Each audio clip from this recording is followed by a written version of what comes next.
é um momento muito complicado, tá todo mundo fragilizado, tem uma energia de tristeza, né? A gente tem quantas perdas, então pensa, são famílias que perderam pessoas queridas, e então eu acho que existe essa energia pairando, né? É uma coisa mais densa, mais pesada. Eu acho que ninguém tá bem emocionalmente.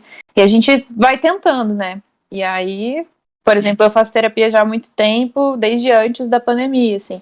E ano passado foi bem complicado pra mim, bem complicado. Tive alguns surtos também. Eu fiquei bem depressiva, assim, engordei 17 quilos. Foi. E assim, não que seja um problema engordar, mas porque as minhas roupas pararam de servir. Sabe? Foi um. E eu não fui percebendo, eu tava comendo cada vez mais, cada vez mais. E, enfim. E aí, quando eu parei pra ver, foi um susto, e aí eu me sentia mais mal, pela minha roupa no cabelo. E assim, ninguém tava saindo comprar roupa, né? Eu tinha ido para casa dos meus pais, passar a maior parte da pandemia lá no sul, e acabou que eu não levei muita roupa, porque ninguém sabia o que ia acontecer, né? Então eu tinha pouquíssimas roupas lá, e elas não estavam me servindo, e enfim, foi um processo, assim. Mas aí depois, mais pro final do ano, com a terapia, eu fui voltando para mim, amor próprio, essas coisas, a fazer o que eu fazia antes em casa, treinar, enfim, a relação com a comida mesmo, né? O que eu tava comendo que não era a comida, né? Que emoção que eu tava comendo. Então, todas essas coisas eu trabalhei bastante no ano passado. Eu comecei a fazer terapia em 2012, quando eu fiz 18 anos, eu tive síndrome do pânico. E aí eu tive que fazer um tratamento. Eu fazia 2 faculdades, como eu falei pra vocês, eu tinha 10 aulas por dia. Então eu fazia estadual à tarde, que eram 6 aulas, e a federal à noite, que eram 4. E no fim de semana eu cantava, fazia show. Então pensa, eu morava sozinha, enfim. E aí teve um exercício na faculdade, que era de teatro, que foi um gatilho pra mim, assim. A gente estava estudando Medeia, que é uma tragédia grega, não sei se vocês conhecem a história. E vou tentar resumir. Ela foi traída pelo. Ela deixou a família dela pra casar com o marido. O marido traiu ela, trocou ela por outro. E ela tinha 3 filhos com ele. E aí ela resolve matar os filhos pra se vingar do marido. Que daí ele ia ter que viver. Ele ia ter que viver sabendo que os filhos morreram por culpa dele. É meio que essa, resumindo a Medeia. E aí a gente tava fazendo um estudo de Medeia e a gente ia apresentar uma adaptação, e aí a minha professora orientadora, ela quis fragmentar as Medeias da história, assim.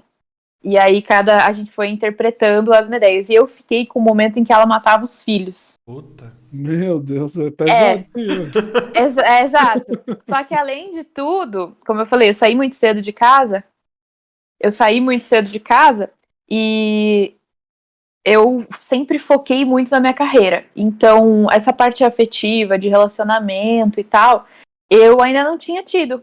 Eu não tinha tido um namorado, eu ainda era virgem. Então, pensa, eu fui fazer uma cena que eu matava os filhos, eu não tinha nem quem dirá casado. Tipo, deixado a família pra casar por amor, e aí ser traída pelo marido, e daí ser mãe, e daí matar os filhos. Eu tava aqui. E aí eu tava assim. É muita coisa, cara. Já E começou aí no tem. estopim do negócio. E tem uma técnica que é do Stanislavski, que é o primeiro teórico de interpretação, que é a memória emotiva. Então é como se você buscasse coisas que você viveu próximas daquilo que você precisa interpretar, e aí você empresta aquelas emoções, sabe? Pra você sentir o que o personagem tem que sentir, que é a memória emotiva. E daí eu não tinha, né? E daí penso. Daí imagina, meu cérebro deu um bug total. Daí, óbvio que o meu pânico porque eu tive a síndrome mesmo, eu tive vários episódios de ataques de pânico. Então, isso misturou com tudo, né? Tudo que eu já carregava. Todo mundo tem traumas de infância e tal. E aí era final de semestre, era finalzinho de junho, eu faço aniversário 20 de junho, então eu tinha recém feito 18 anos. Pelo bem, rapidinho. E aí eu tinha que entregar tudo do final de semestre e pânico, não conseguia fazer nada. Aí fui pra minha cidade me tratar, eu fazia terapia com acupuntura. Eu chegava no psicólogo, deitava, aí vinha o acupunturista, aplicava as agulhas, eu ficava deitada com a agulha e fazia a sessão.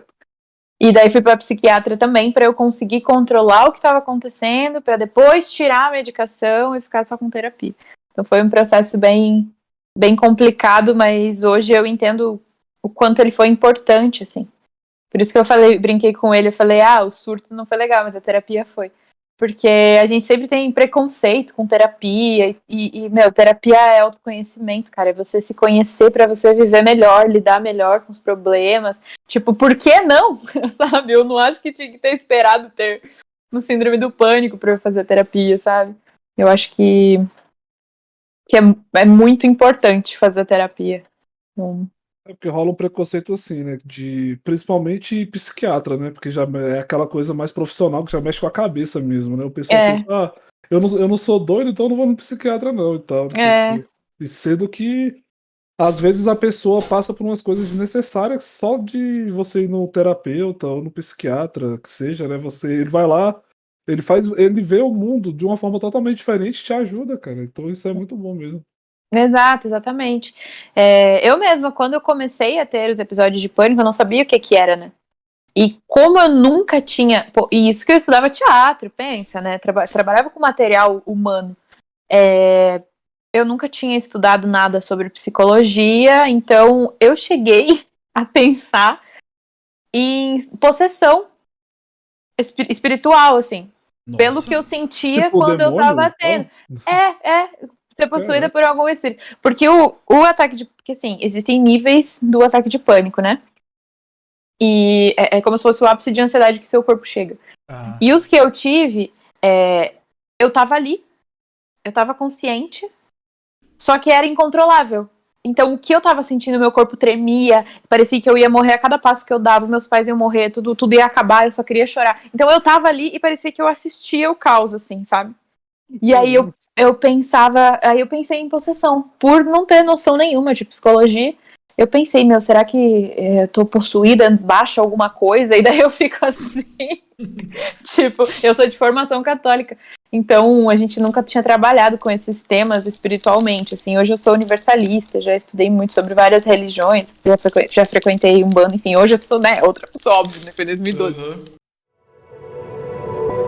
Este podcast faz parte do movimento LGBT Podcasters. Conheça outros podcasts através da hashtag LGBT Podcasters ou do site www.lgbtpodcasters.com.br.